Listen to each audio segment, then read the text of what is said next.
I was like spiraling big time. Everybody else do it, I can't do it because I'm a blonde white woman? What it looked like to me was sort of like a breaking point.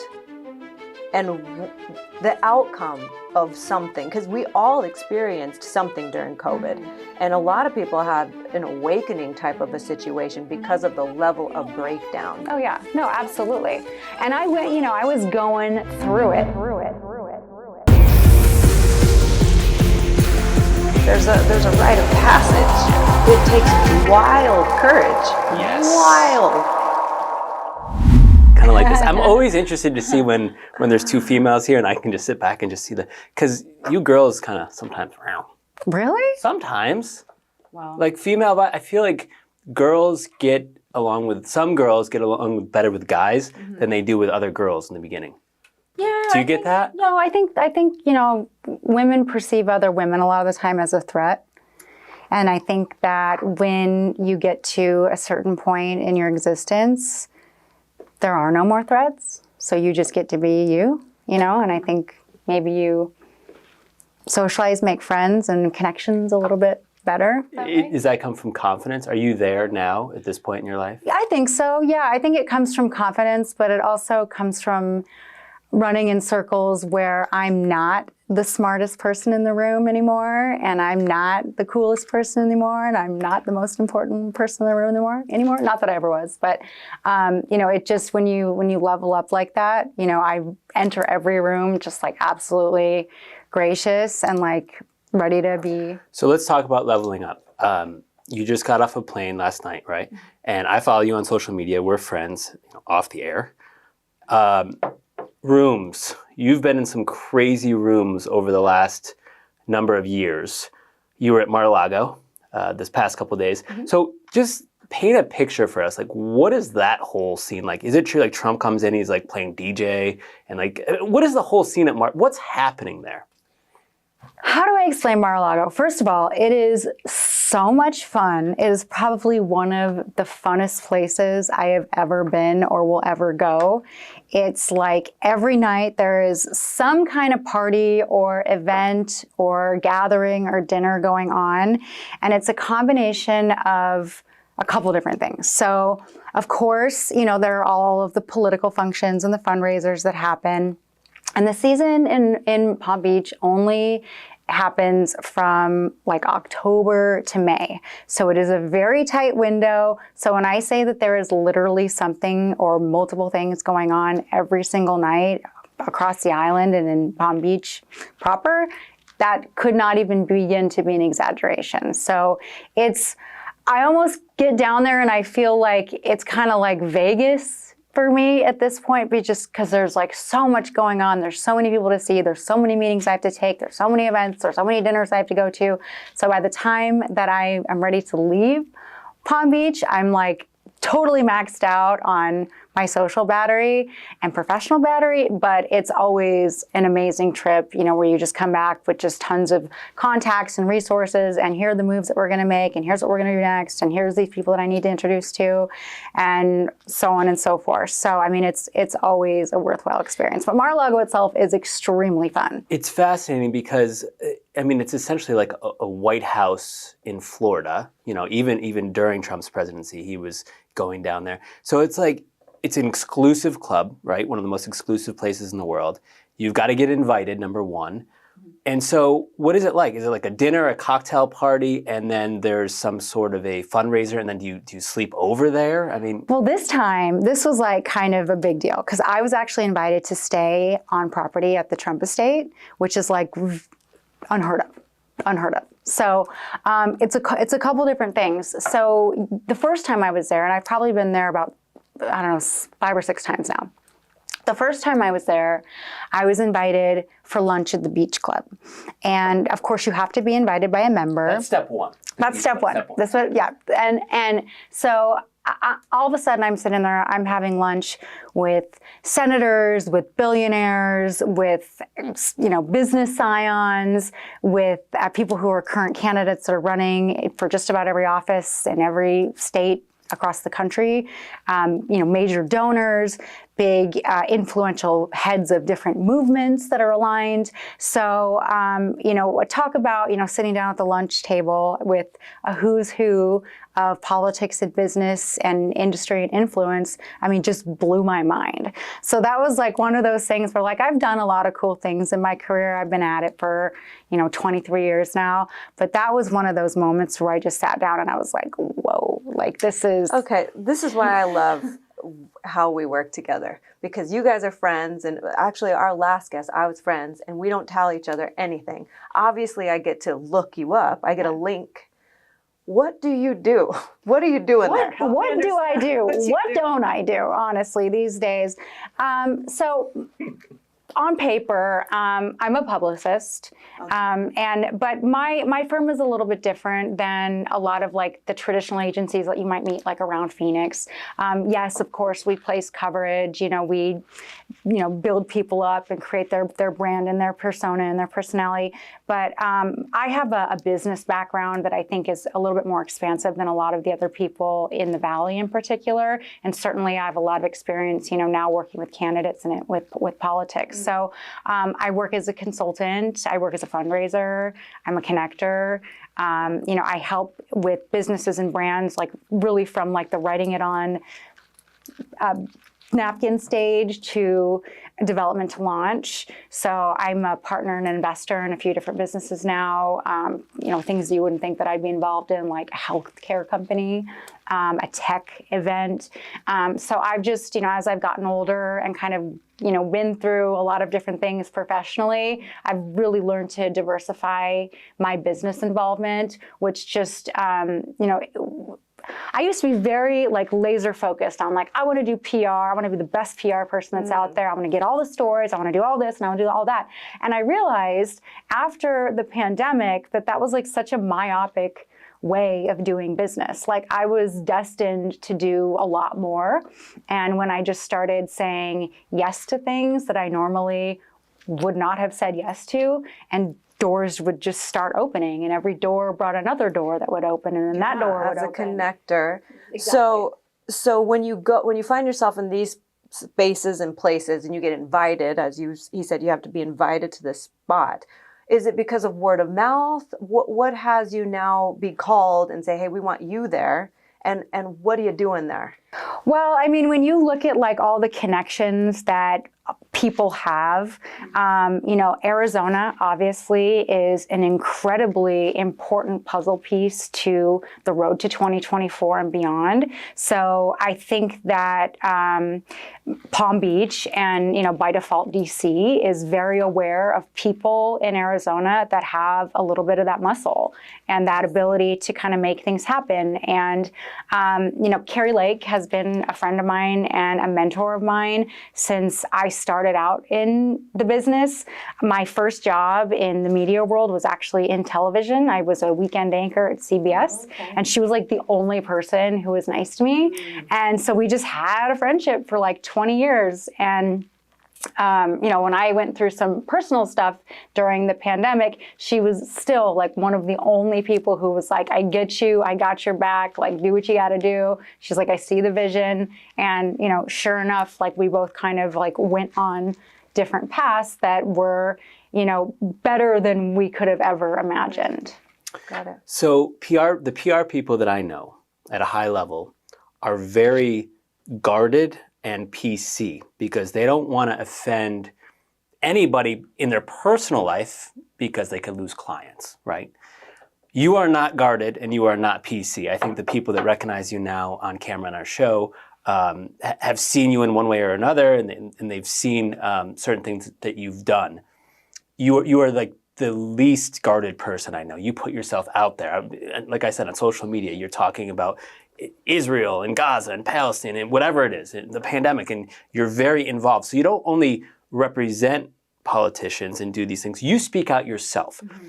So I guess my question is, blending PR and politics and also having your own opinion as your own strong woman, has that helped or hurted your career? I can honestly say that I am could not have turned out better. And I don't say that lightly, and it has not been easy, but I come from, the way that I learned to do PR was from somebody who I think is absolutely brilliant, and his vision was completely the opposite of what you just described. I believe in stunts. I believe in making headlines, and that is something that I have always been, oh yeah, that's my favorite. So, and this is something, okay, so this is what do you call this? The Fauci finger? Fauci finger. So this is the Fauci finger. And when I first saw this, first of all, it went viral, right? When all international, it went viral. When I first saw this, I said, this has got to be a Photoshop. Like you said, a stunt. I know Melissa, this is a Photoshop. This is pretty hilarious. She's a troll. Yeah. What is it? Is this Photoshopped? 1000% not Photoshopped. What is, just break it down. What is the story? All right, here's the story. And I love telling this story. So I was at CPAC, the conference in DC last year. It was what's great is that, how Facebook or whatever puts your memories up. And it showed me the whole ordeal again, recently, because this was just a little bit over a year ago. The whole ordeal during the pandemic. Yeah, that you've been actually very open talking. I mean, you're on what, CNN, different show. Was it a Netflix show? And a lot of people were like, why were you on CNN? I'm like, well, how do you think I'm going to reach all the people who hate me and make them like me again? So just to get that out, what's kind of ironic and funny, because I need closure. Okay. Right, but you got to explain the other part, which makes it so funny that you actually did this. No, this. Okay, all right. So, God damn it. We're going to the There's a lot to unpack at some here. point, but this I have a million questions, and I feel like you're gonna. Okay, so answer. all right. So this is the icing on the cake, only because if there was ever a person during COVID who did not want to wear a mask. Okay. The irony. I mean, to be able to have this happen was just there is this divine favor and intervention on me that just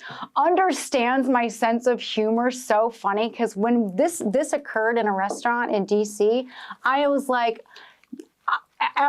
there is no way this is really happening right now. But sure enough, all right, so I was at a dinner with some pretty high-profile people in DC, Secret Service level clearance, people who've served in previous administrations and stuff like that, national security, national intelligence, people like that. Okay, so we're sit down at this restaurant, which is a very famous restaurant for political sightings. It's where you would go to the Ivy in LA if you wanted to see a celebrity. So we sit down, we're having dinner, and my girlfriend is facing the entry, and I can't see it. She goes, no way, there's just no way. And she goes, there's Dr. Fauci. And when I say I was out of my chair so fast, it didn't even I didn't even think about it. You know what I mean? I was just on my feet so fast. I was like, I'm getting a picture. Oh, I'm getting a picture. So I walk over to him and I'm like, look at this guy. He is, if he wasn't the worst person to ever live, he would be a cute old grandpa. He was my size and my height and my weight. I'm like, you're adorable. But unfortunately, he's freaking Dr. Fauci. He's the reincarnate of pure evil as far as I'm concerned. But anyway, so camera starts flashing and I'm like, of course, he's gonna let me take a picture with him, because how is he gonna say no, right?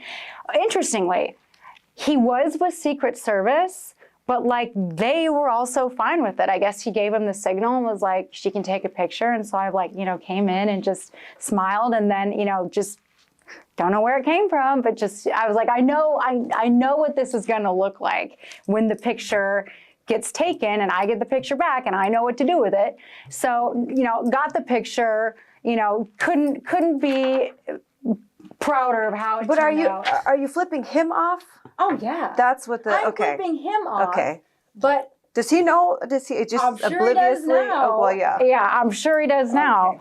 But meaning at this moment there was everything was cordial. That's why it was so chef's kiss, because they didn't realize it until after I walked away, only because somebody else that I was with, accosted him a little bit and said, "You killed my father." So that's when it got a little bit nasty, and he left, and we just went back to dinner. I was shocked that we didn't get kicked out of the restaurant for the whole shenanigans, but like I said, we were with some very well-connected people who dine there a lot. All right, so Part of when I talk and ask questions, just so you know, it's I like to understand the depth of things. Sure. Because that's just kind of my background. So the leading up to this, when I looked you up, there's one thing that pops up. And that was during the 2020, the mask. What did they? Rolex Karen. mm-hmm. Is that the label? Did it get Rolex like Karen? that. That's Yeah. better than Oh, I some like of the other that. ones. Oh, It is coming from a let's roll with that. very naive perspective, because all you're being fed is sort of this one note, and then you're going to get a million people give feedback on such a fraction of the story, when you know there's so much depth that leads to this sort of the outcome of this And moment. what's so ridiculous too is that, like, and that's unfortunately that's the world that we live in the internet, and you get one thing that's like the huge, massively viral story on the Washington Post, and to some people, that defines who you are forever. It's like, well, guess what? I had a 23-year career prior to that. You think I was just some psychopath going around in Target knocking over displays? Like, I'm sorry. Like, it was ridiculous. But can we tap into some level of the vulnerability of it? Because I think that's what connects us as, humanity, because we can all understand what it looked like to me was sort of like a breaking point. And the outcome of something, because we all experienced something during COVID. Mm-hmm. And a lot of people had an awakening type of a situation because of the level of breakdown. Oh yeah, no, absolutely. And I went, I was going through it, but I think part of, in retrospect, it was like a combination of things. It was like, who knows what's going on? I've been working, not barely, and understand, like, when, like, a lot of my clients before all of this craziness were a lot of like travel, hospitality, tourism, restaurants. Like, I did a lot of lifestyle. I have two companies. The one that does all of the political stuff is called America First PR, which was born, after COVID. My other company, the Brand Consortium PR, has been around since 2008.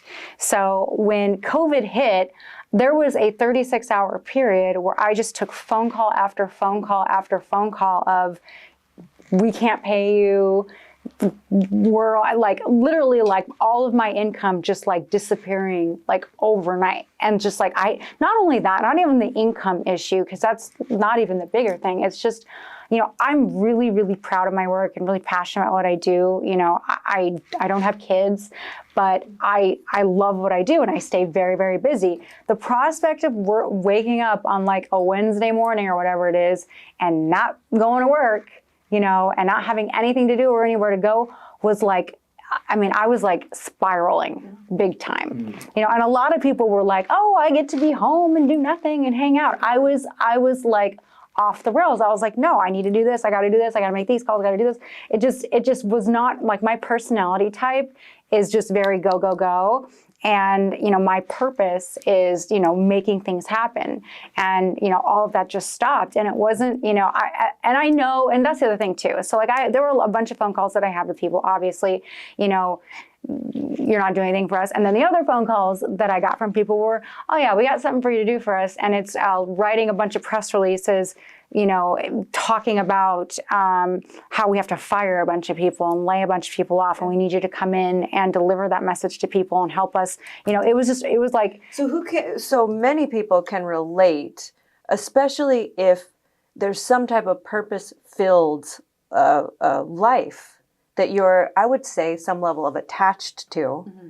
And so when it's stripped from me, I'm going to hit on some roots of some stuff. Oh yeah. So to nobody's surprise, I am like totally a type A personality.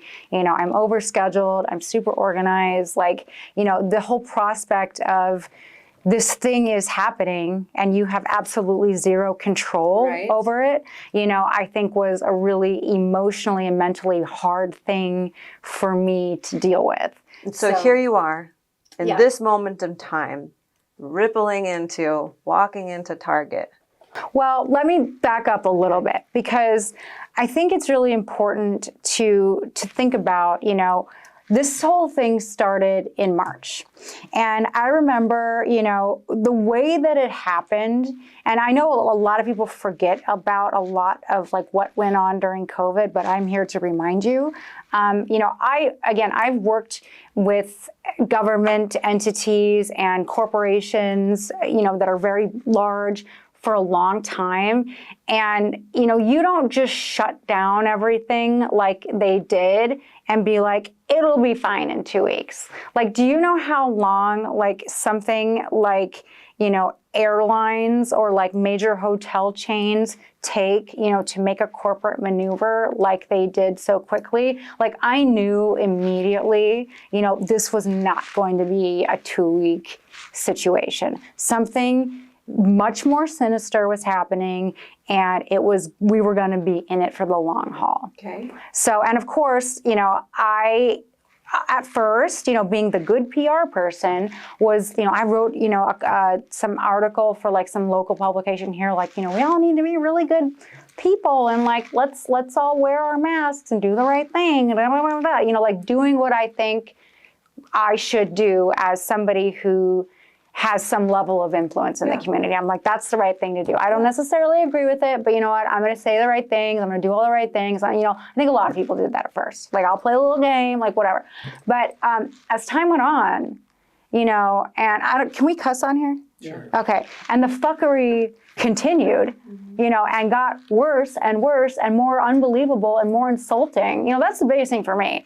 When you're insulting my intelligence and telling me that I'm wrong about things that I know to be true, telling me listen to what you're saying, but don't believe what my eyes show me, that's when I begin to get a little bit irritated. So by the time that this Target thing came around, this obviously COVID March. What month are we in now? In July. It was the Okay. 4th of July. Okay. 4th of July. And this is stupid, but like, I like to travel, and there was no travel. Again, I've been cooped up at home doing, the one amazing like silver lining in all of it is that like I have gotten to spend so much time with my dogs, who are getting a little bit older, who are still amazing, and like puppies. But like, I think honestly that is because we were able to spend so much time with them during these like tender years, which is good. But by the time 4th of July rolled around, and like this thing was still going and getting worse, and like there was no, I don't know if you guys remember this, there was no hair salons, there were no gyms, there were no bars, there were no restaurants, there was like none of the things that, I like to go and do and enjoy. Like, hadn't seen the inside of a Pilates studio in months. Like, it was absurd. Of course there were like some, moonshine Pilates going on, but I won't get anybody in trouble. But so by the time 4th of July came around, like I had had enough, and like I was like gotten to the point where I was like getting a little bit loopy, and like I'm like, all right, I'm just gonna entertain people on my social media and just be sober. Yeah, 100%. Yeah, But people have asked me that. They're like, I've seen the videos, like you see. Unfortunately, when I like get myself going on like hyped up on whatever thing I'm doing, like that's, I think, why people really like working with me, is because my level of enthusiasm is like impossible to contain. So when I was like really drinking my own Kool-Aid on like COVID is a scam, I was like off my rocker. Walk me into Target. So I walk into Target, and so my husband and I had gotten into a fight because he's like, your social media is like getting a little bit crazy. And like so conspiracy driven, but I had also had this like brilliant idea, and like to this day I still want to do something with it. But I'm like, I want to take all of this like content that I created and like make like a film or like some sort of like production with it, because it was like really interesting, the stuff that I was putting out there. And I knew that like later in hindsight, it would make more sense. So I think that like if you were to look at a lot of stuff that I was posting now that I think is like common knowledge, and has been like accepted over the last 4 years. But your husband is not aligned. At the time. Especially because it's so exposed, and he's like, listen, I'm not feeling this. Well, and that's the other thing too, is that like my husband is a very private person. So he, does not, want to be, in the Melissa show all the time. Fair. So, and I understand and respect that a lot more now. So that was a boundary, that kind of got crossed, and he didn't like it. So I'm like, no, you don't understand. Like, I have to do this thing. It's going to be a thing. It's going to blow up. It's going to go viral. It's going to go this. So, and he just couldn't see this it. Thing? Are you talking? You're not talking about the Target thing planned. Not the whole thing. Okay, got it. The Target thing was just the culmination of like all of this like attention I was getting, and I could see my views going up, my engagement going up, and all this stuff. And I think that what really upset my husband was that people who we both do business with and respect had contacted him and were like, all right, what is going on over there? Okay. And that was what really had set him off. It wasn't like he didn't see, but when it's people that we do business with, both of us, and they're like, all right. And is this big blow up the day of Target? Or is this big blow up happening? It was a couple of days before. Okay. Because I was like, I'm going to do my thing. I'm going to do my thing. And I was pissed about like not being able to travel and stuff. So I'm like, fine. I'm going to go have a staycation. I go check myself into Sanctuary, and I'm like chilling there, hanging out there, doing all my shenanigans over there. They didn't like it. They were like, this is the Sanctuary. Like, oh, and your shenanigans at the Sanctuary it was this. I'm telling you, when I say everybody in town was watching this Melissa show. So you're going live. Oh, yeah, exactly. And they're like, you can't do this here. Are you recognizing today, was this erratic behavior, like emotional breakdown, a little bit of... I don't think so. I mean, I know that I played that card, after the fact, and maybe, I have done a lot of soul searching since then, but, I was pretty cognizant of what was going on. Yeah. And I knew it would piss people off, and I knew I could hopefully apologize for it later. And to be perfectly honest, there's people in this town that I pissed off during that window that will never have a relationship with me again, probably. And I'm fine with that. But I also think that a lot of that is because the ideology that a lot of people, are very committed to has put us on different paths anyway. So it just is what it is. It is what it is. Although I will say, for anybody who's watching this, my door remains open. My olive branch remains extended.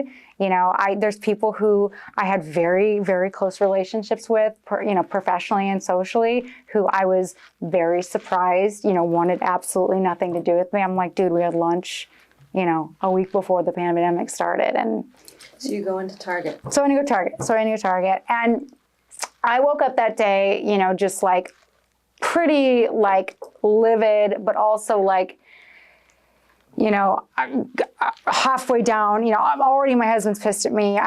There's something has to be like the culmination of this. And I just walk into Target that day, and like, everybody has on their like little 4th of July, like shirts and stuff. And I was like, this is like completely the opposite of what the 4th of July stands for. You've got us masked up, unable to breathe, unable to the government's telling us we could have to restrict our breathing. Like, are you out of your mind? So I saw that stupid display, and I just snapped. I just had it. So maybe there was a little bit of a mental thing there, but like just the level of anger and just resentment that like boiled over for me. And again, because I had just been going live and recording everything on social media, it was the natural next step to record that. It was a wild show.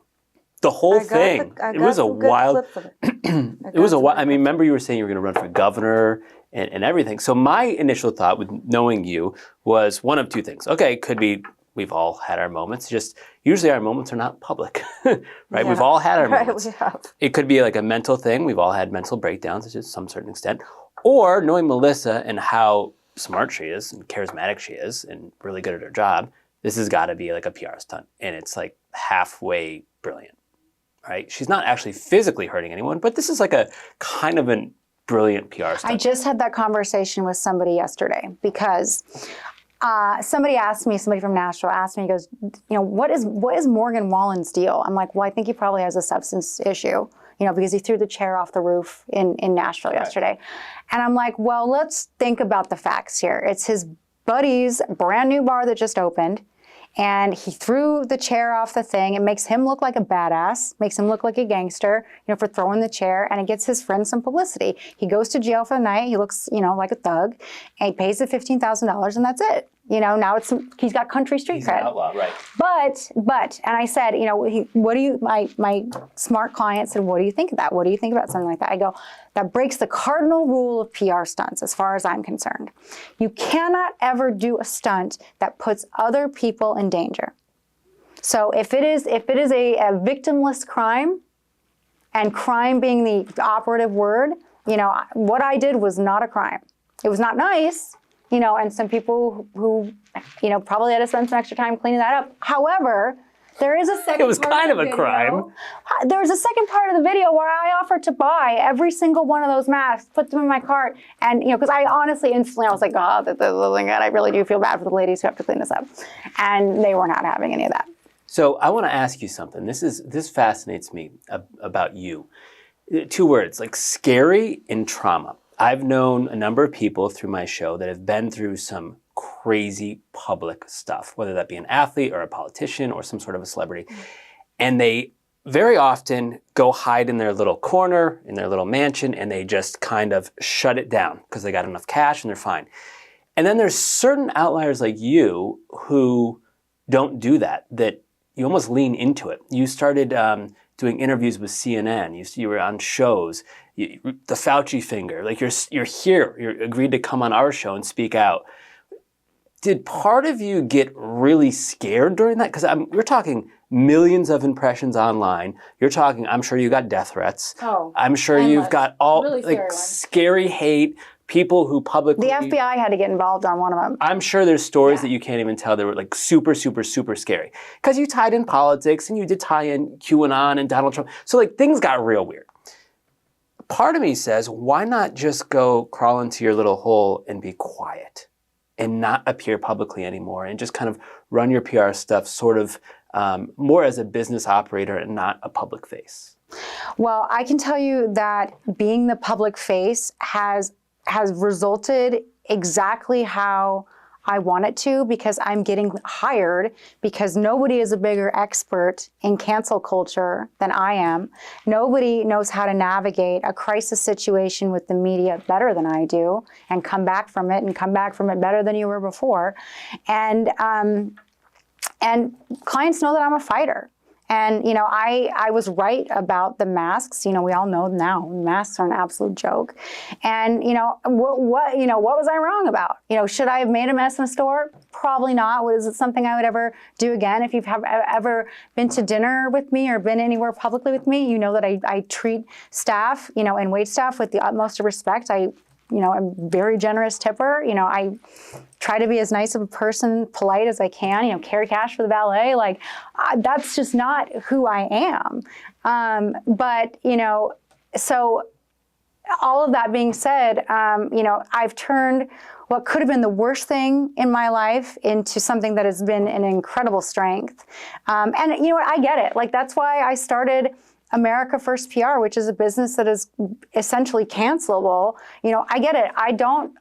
50% of people, do not share the same beliefs as me, do not want to work with me. But guess what? I've been doing this long enough that I know if I don't vibe with a client and we don't have the same values and goals, we're not going to be a good partnership anyway. So, and that's why I've had so much fun and had so much success over the last 4 years. And I still get lots of clients with my lifestyle firm, people who they don't necessarily want to do the political thing, but they know me from my past life and lifestyle and consumer PR, and they know that I'm good at my job. So, and at the end of the day, I'm not committed to any sort of political ideology. I'm just a common sense type of person. I like to work hard and have fun and, do right by other people and try to live by some, code of commandments and conduct that's like, for the most part, like respectful of other people. And I don't try to blunt force my beliefs on anybody and live and let live. And like, I'm kind of weird and you're kind of weird. And like, let's, I get it. Like, I'm a very like open-minded person. But I'm also a bulldog. So well, let's just look at that moment, because I know that, and this moment is symbolic to a lot of things you're saying. I know like this is the thing that got pinpointed out of all the things that were happening. And there's this strength, I get it, and sometimes a mask that we have to put on, and underneath all of that, what again bonds us is that there was probably a lot of pain. Oh yeah, I mean, instantly I lost essentially every friend I ever had. So, I mean, that was tough. I was very involved in the social and philanthropy scene here in the Valley. That was work that was important to me. I raised a lot of money for causes that are close to my heart.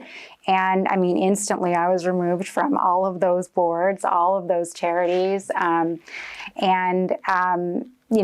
was sad because there was a lot of good work there and a lot of fulfillment there that I felt.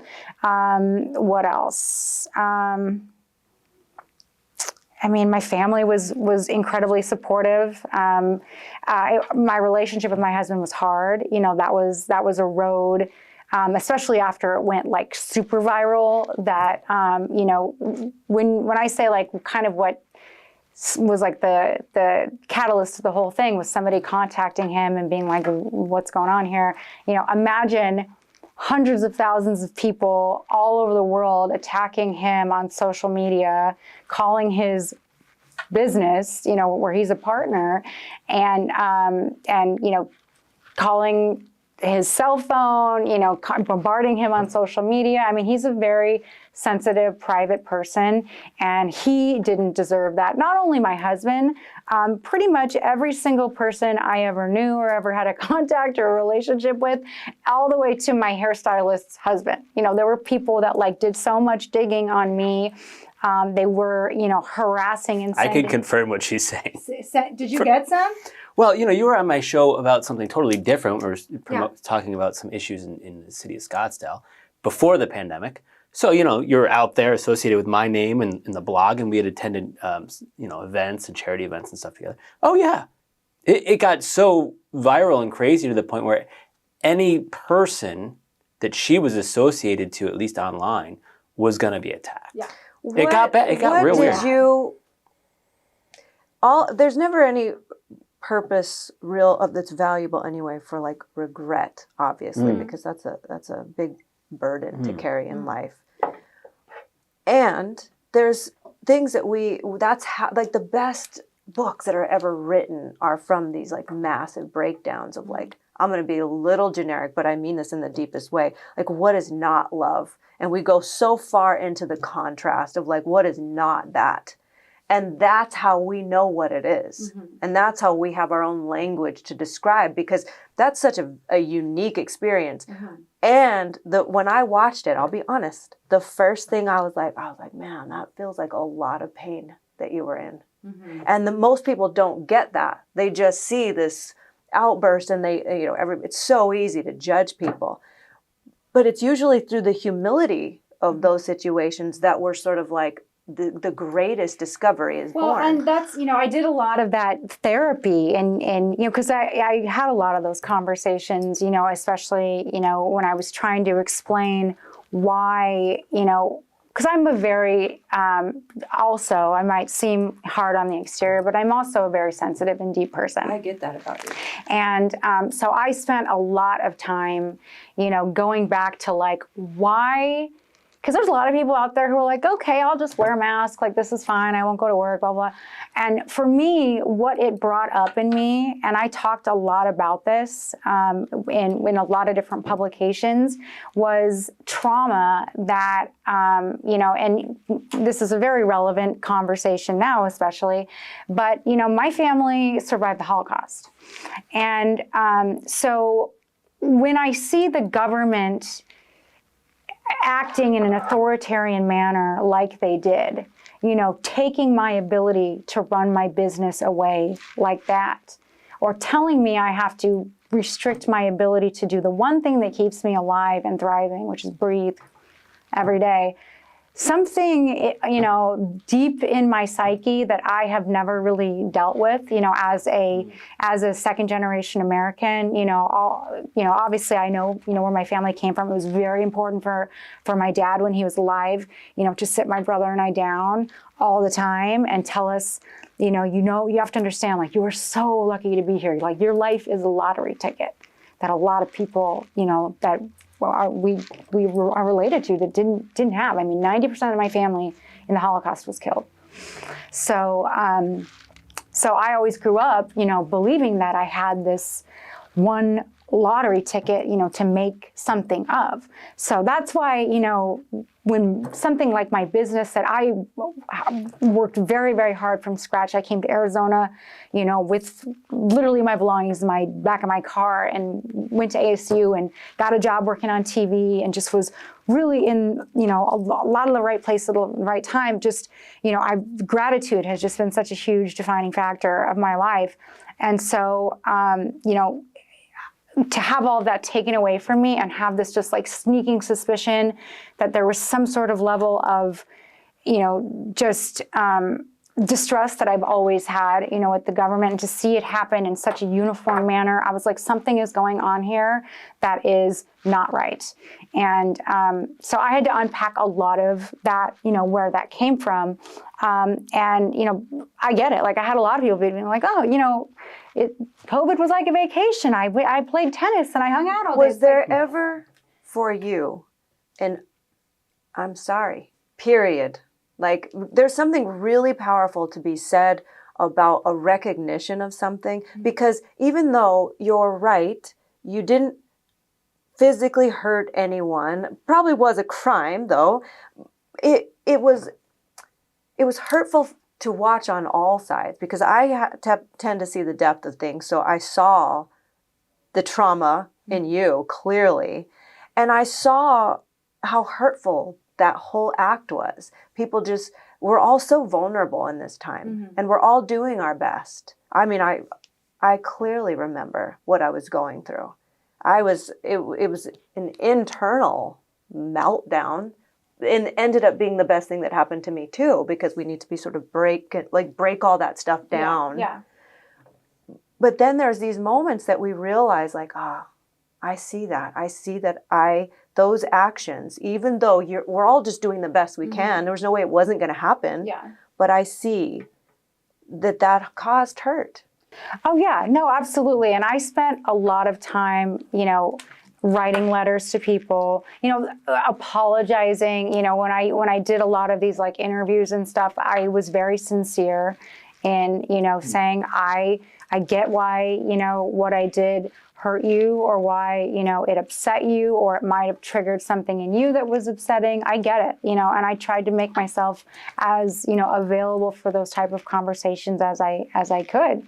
But a lot of people, like I said, to this day, have not been willing, to entertain that. And that's okay. Like, that's okay. Like, I can't, all I know is that, like, what I have put out there, has been sincere. And it's not, that's the other thing too, like on the PR side, like, if you were expecting from me some like neat and tidy bow of like how this thing was going to go to fix it, that's not what you got. I mean, there was, a lot of things that were up and down, and, I just knew, like, in PR, it's like, it's not necessarily what's happening right this second. It's all the things that can happen, as a result, and how you respond. And like, that was probably my biggest lesson. It's like, it's not the incident, it's the response. And I think that a lot of the place that I earned a lot of respect back from people was how vulnerable I was, and how sincere I was in the approach that I took.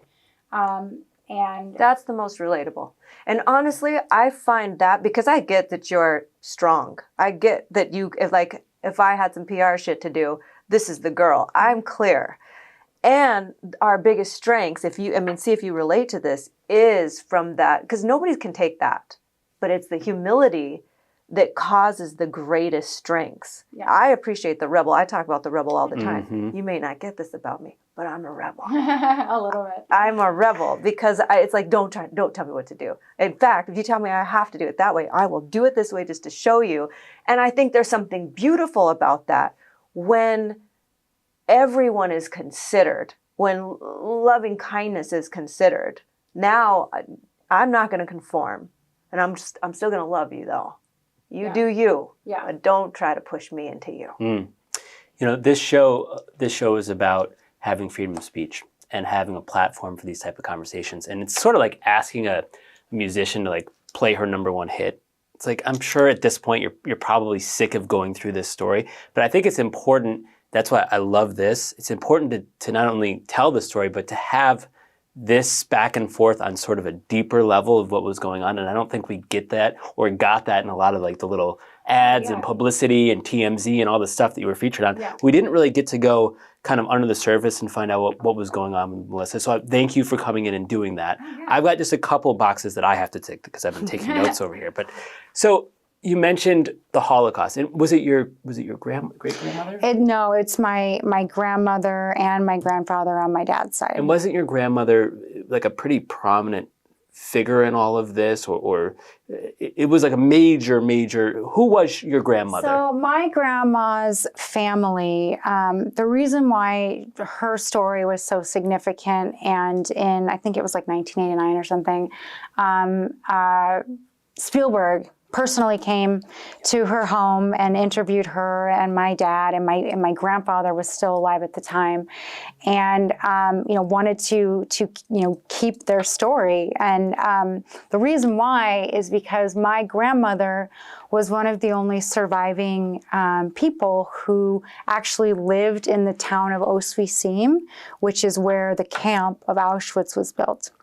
And her story is that, so my grandmother's family, or her father, was a very well-to-do man who worked in the food distribution business. So they had like a commercial bakery, and they got, shipments of food, and they ran the grocery store. So they like ran a lot of like the food business in that part of Poland, and Ostwiecim was a pretty big, nice city back then. And so when the Nazis, started to occupy Poland, people, well-to-do from other parts of Europe told my grandmother's family, like, you need to leave immediately. Like, they're going to, kill all of you all. We've heard these plans. We know people in the German government. Like, they were not Jews, but they were people who my grandfather had done business with who, says, get out of here. Take whatever you can out of the bank and go. And at the same time, somebody from the German army came to my great-grandfather, and said, we have a business proposition for you. And we want to go into business with you because you have this huge food distribution, you've got this bakery, and we're going to set up a military site here. And we need you to make bread and provide, food and operations for the whole, German Reich. And so, of course, my grandfather is like, oh my gosh, this is gonna like change our life. Like, our business is gonna, go through the roof. This is the best opportunity that we could have ever been approached with. Who doesn't want a big government contract, right? So everybody else left. But, except for a few people who, were like, oh, we're going to stay and we're going to work, and other people, obviously other like business owners in the area had been approached by, German officials saying, we need you to stay and do this. You're going to make lots of money. It's going to be great, blah, blah, blah. And at this point, they weren't building camps and putting people in camps and putting people on trains and stuff like that. And, even in the places that they were starting to do some of that stuff, it isn't obviously like it is now, where you just get on Twitter and see that they're putting people in concentration camps. Like, you would not know for weeks or months, that any of this is going on, because the communication in 1939 was not what it is today, right? So anyway, so they stayed, and you know, I encourage anybody listening to this who wants to hear my grandmother's story. It is probably like I'm going to get like emotional thinking about this, but it's like of all the things that I've acquired in my life, like one of the most valuable things that I have to this day is a recording of my grandmother telling her story in her own words, and it's like 2 hours long, and it's on SoundCloud. And I can share you the link. And to hear her tell like the whole story herself in her own words is like absolutely priceless. And every so often, like when this whole thing with Israel started, I like listened to it again a couple times. And like every time I hear it, like something new, you know, like stands out to me that just like you say, like I'm outspoken about my opinions and my position, you know, that comes from a place in my heart that like, I know that I have to, like, I cannot. And there's a lot of other people, like, especially, you know, over the last 6 months who I feel like every day I wish I could do more for the Jewish people, and I wish I could do more for Israel. But you know, I'm doing what I can that I'm able to. And that one of those things is like sharing her story. So anyway, so they, of course, you know, rounded up her whole family, you know, split everybody up, ripped them all apart, put them on trains. You know, there's a story that she tells in the recording where, and I'll never forget this one. The Germans came around in a truck and said, "We're going to have a big show, a fashion show. So we need the most attractive, 6 foot tall, muscular, beautiful men in the town to come outside at this time." And they picked, I think it was 6 men, 6 of the most beautiful, she said, most beautiful boys in the town. And they made a whole, you know, parade or like a party, like to say wave bye to them because they were going to go get ready for this show. And then the next night there was going to be this fashion show or whatever. And so everybody comes to the town square the next night. You know, they're all happy, and, you know, they're serving beer and all of this, and they're excited. They're going to see, you know, the families are like, you know, oh, the boys are going to be in the show and this, that, and the other. And they come back, and all they do is they deliver 6 boxes of ashes. That was the boys that were supposed to be in the show. And the way that everybody who was there immediately knew what was next. And then it started the next day. They rounded up the families, they split up all the kids. Like that was the kickoff. So the reason I went into this was because we've had an expert on the show talk about like generational or historical trauma. Yeah. And just listening, I get goosebumps hearing you speak, and hopefully we can add that recording in the show notes. But I guess my question is, do you think that you've experienced this? I mean, obviously you weren't there, but you know the story so well, and it's been told probably since you were little, Melissa. It really is inside you that you really have kind of digested your family's history, and it's affected you and manifested in 2024 in the United States of America? It's character defining. I'm probably more in tune with it with a lot of people. I think you have to understand, when my family came to this country, my grandmother and my grandfather met in a displaced persons camp because they both survived and were liberated. Well, actually, my grandfather escaped. His story is a little bit more badass, but my grandmother was liberated from Auschwitz by the Russians and ended up in a displaced persons camp where basically, you know, everybody who was left went to a camp that, you know, my grandmother was very sick. She had typhus. She was, you know, emaciated. A lot of the people, you know, one of the things that she says in the recording is that many of the people that she was in the camp with saw the tanks and ran to the tanks, kissed the tanks, and then they died because they were so malnourished, and they used so much of that energy to run to the tanks, and there was so much shock that they got all the way to the end, and then they died right there on the field. Amazing. But you know, you bringing up that point has me in this, like, I've been in this contemplation, this discovery that this act, this symbolic act, like we're talking about all of this background and then the ripple effect, because here you put you in a confining situation. And there are studies now that there is that historic trauma. Even though you're not there, it's sort of cellular. Mm. And what this has me recognize, and this is sort of proven as well, like all of these things that are look like they're discord, they're born in our innocence. Mm-hmm. Exactly. And you can, sometimes I'll go to the extreme and I'll watch like a murder documentary. This is extreme. Because I want to understand the mind. And there was this one guy who did this, I mean, it's just unfathomable, like so hard to understand what he did.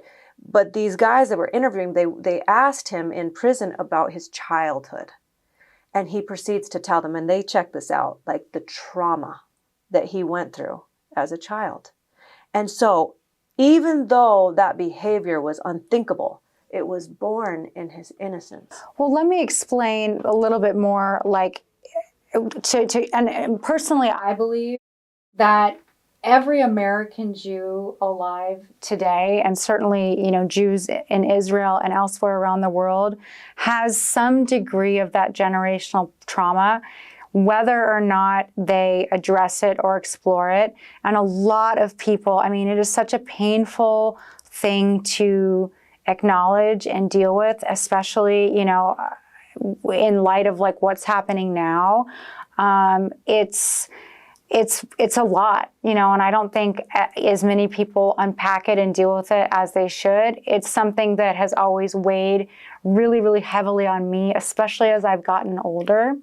And, you know, I want to know who I am and where I came from, you know, because I think that explains a lot of like my character traits and my personality. And I think it's interesting to get to know yourself, you know. And I believe those discoveries, a lot of our ancestors had not got to this point, but living through you can be liberated from it. So while it's not excusing, it causes us to have a heart connection to at least deliver some level of loving kindness and compassion and understanding, because there's many of this, right? This is yours, and everybody has some degree of something, some trauma that ends up becoming, and in whatever discord that looks like. And instead of these like vicious attacks, which again, that's a whole other story outside of what you had to go through. Like I can't even imagine what you had to go through with that. It causes, when we understand it, loving kindness. Because that's what I would hope. I would hope, and I think that you're, you know, I'm an angel among humans if that's your view of it, because, you know, the barrage of hate that I experience as a Jew now every single day, which, you know, I was always told growing up, and my brother has always believed it a little bit more than me. I've never really personally, you know, at least not to my face, you know, experienced a lot of anti-Semitism, but, you know, I can... Did you after the Target thing? Oh yeah. Yeah. Oh yeah. Because I had made some comments about being Jewish in what the whole outburst. And so, yeah, I mean, it was really bad and really scary. I mean, that was actually the FBI thing, was a guy was telling, you know, calling me every day, leaving these grotesque messages to get, I should have died in an oven, I should have, all these things. So anyway, but when you're talking about generational trauma, so my grandparents met in a displaced persons camp. My grandma was very sick, you know, and my grandparents got married in the camp, and one of my uncles was born in Germany, and then my grandmother got pregnant again with my dad. And they were supposed to get on a boat to go to Israel, and they wouldn't let her travel that far because she was pregnant. So long story short, the only reason why my family ended up in the United States is because my grandmother was about to have a baby, and when she did, they came to the U.S., and they got here, and this, you know, kind of sets the tone for, you know, the way I was raised, the way that I am. You know, they gave my family $7 and said, good luck. And so, you know, we made it happen. We made it happen with $7 and never asked the government for anything ever again. So, and that was like that, where that, instillment of like hard work and dedication and, you're lucky to be here and just work as hard as you can and nobody's going to do you any favors. And like, you have to make it happen for yourself. Like nobody owes you anything. So, and then there's the portion where you get liberated from even, they do the best they can, and that's still somewhat of an imprisonment. And then you have a deeper understanding and you get liberated from the confines of what you think you're bound to. Exactly. Yeah. That's what I feel for you on this journey. And I feel like it's born because I knew we were going to get there, but I see your heart and I feel the humility in there. And I also feel and understand why there would have to be such a strong exterior to protect that. So I get that. I mean, and now more than ever, it's almost hardened me even more. And I think that's true for a lot of people because, if I, and I have obviously a lot of private conversations with my family and close friends and other Jews. And, there's, a lot of times where it's like, I'm like deeply, deeply hurting by the things that I'm seeing and hearing, and like this, assertion that like the Holocaust never happened by like conspiracy theorists could not be any more upsetting or insulting, because if that was true, where's the rest of my family?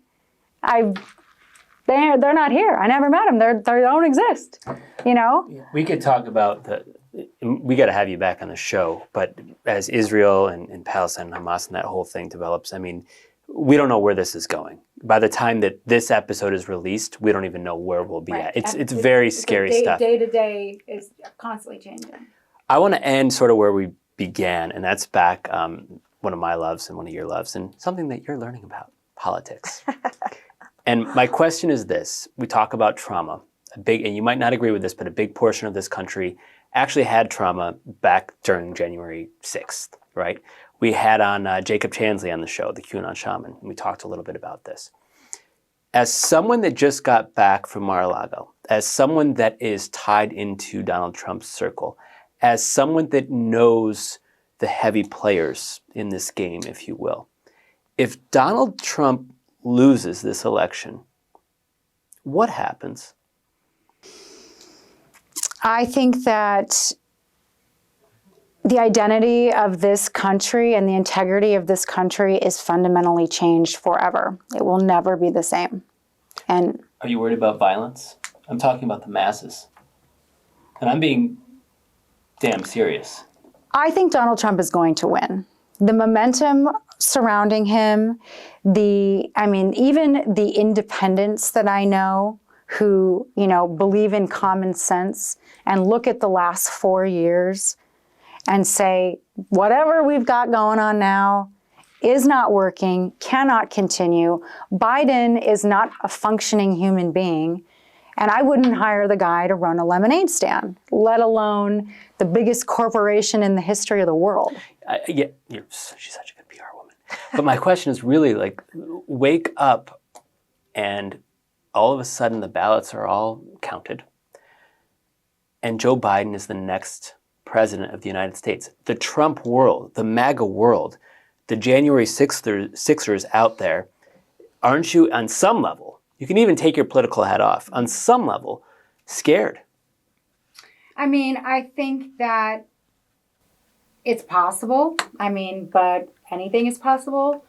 I think that we have entered into a world where this game is played with lawfare more than warfare. I think that there's a lot of things that have happened in the last 4 years that have fundamentally shifted the way that things would go if we're looking at the same type of result that we did in 2020. Yeah. I really hope not. I remember January 6th, it was like the stupidest question anybody ever asked me in their entire life. but I had Vice at my house that day. And like, of course, Vice wanted to, seize that PR moment. And they're like, what do you think about January 6th? Don't you think you would be there right now? And I'm like, don't I think I would be there right now? I got meetings all week. I got stuff to do. I got lunch with this person. Like, do you think I would be? It was the most insulting question anybody asked me. Do I look like I would be at January 6th? No. Do I think that there are people in this country who have had enough and may very well make my target moment the next January 6th? Possibly. I think there's a lot of people that I talk to, citizens, that are past where I was when I pulled the target. That's what I'm getting at, because there's no better person to ask, given your tie-in and given, your past. And that's what I'm getting at. That's the conversation that's not had, because it's pain, it's people hurting, it's the contrast of love. And I'm going to say this last thing, because I think this is important. You spoke to it, because I know you feel it. Typically, people with the harder exterior, they're the ones with the most beautiful core underneath, because you have to protect it so strongly. And you said, this has made me harder. I'm going to tell you, I don't think you're bound to that. And more than ever, whatever that is in there, that beautiful heart, and I'm not trying to sound cheesy at all. I think you're connecting with me. That's what we need the most. But the difference is, so there's, for me, and Billy can attest to this, I have my public exterior and my professional exterior and my persona, and this is, but, I think when you really get to know me, I think that's 100% true. I'm incredibly I believe it can come through your persona. I think that the real you can be everywhere, and it doesn't take away your strength. It doesn't mean you can't be in the same crowd of strong men and being a woman in that world. I get it. Which that is needed tough. That's more than ever, right? Because everything else is just more a battle and a battle and a battle and a battle and war. But this component is missing in that world. Somebody who I really respect, who's an incredibly influential journalist, actually said exactly that the other day, and I really got to thinking about it, and I kind of want to digest it, because it was something I heard at Mar-a-Lago. Was the conservative movement has a women problem, because the way that they talk to women is like so hard and aggressive that the reason why a lot of women are leaving the Republican Party or would not even entertain Republican ideals is because they don't want to be treated that way or spoken to that way. Well, what she didn't say, and I totally agree with her about that, because a lot of things I see they say, I'm like, okay, that's not going to work. I can see that. But the other thing that I've realized, and I am guilty of this, is that the conservative movement also wants its women who they platform to talk like men, to act like men. Right. And you're strong enough, Melissa. I can recognize this is why you're so strong. And coming full circle, that letting the true you come out in these worlds, that is purpose. I get it, but how do you... You're strong enough. How do you get to that the platform woman that did that thing in the Target thing? Yeah. She's, even though it looked like chaos there, when it's all balanced and you find your way back to love, you're strong enough, and you are plugged into that world. She's just soft as a baby's bottom. You don't have to. You get it. I like it. You get what I'm saying. Yeah. And I get that you do. America loves a comeback story as well, and I think that you are a great comeback story, and I respect you. What she said about her public persona versus her, how she is with her friends and family is true. You're very, and I want to say it publicly, that I'm proud to have you as a friend. Thank you for coming on. Thank you for coming on. This was fun. Thank you. Fun. Yeah. All right. Bye now. Hey everyone, we're at the Pad Lab studio in Scottsdale, your go-to for real estate and mortgages. Whether you're buying, selling, or need financing, trust their 2 decades of expertise. Visit padlabaz.com to kickstart your journey. And if you're a pro seeking a dynamic team, check out padlabcareers.com. Let's make moves with Pad Lab.